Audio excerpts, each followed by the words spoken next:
go ahead and take care of that one.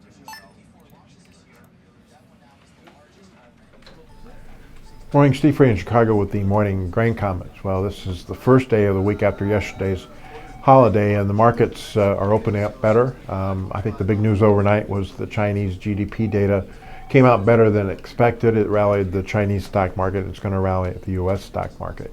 You also have the dollar higher, and you've got crude higher. Crude's higher despite the fact that the Iran sanctions were lifted and that supply should come onto the market, and it had broke crude down below $30 a barrel. We're back above $30 a barrel, and we'll just see how long we can last with the configuration of the market is too much supply. As far as the grains are concerned, I think we've had a little bit of a bounce in corn and wheat on Friday. That was some follow through overnight.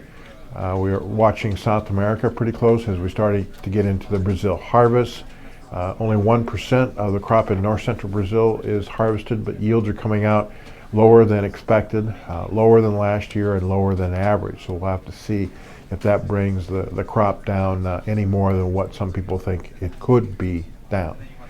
We are watching pretty closely Chinese demand for the beans and whether or not U.S. will get some demand because of some slow shipping performance out of Brazil, because of shipping a lot of corn right now out of Brazil.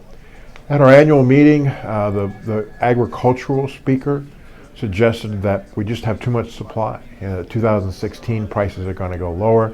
He suggested that the harvest lows in corn is going to be $2.90 to $3, and D's corn, beans, November beans $7.25 to $7.75, and July wheat $4 to $4.25 here in Chicago. The other speaker, who looked at a bigger picture as far as world economy is concerned, suggested that maybe sometime in 2016 economies can bottom, that energy demand might begin to improve, and then the last half of 2016 we actually could see a little bit of a bounce in commodity prices. Keynote speaker was from CNBC. All of the brokers there tried to get him to say who was going to win the election, presidential election in 2016. He said really no one knows for sure. But one interesting comment that he made was no matter who wins, the Democrat or Republican, U.S. stock market might go lower. As always, these are my thoughts and not those of ADM or ADM Investor Services.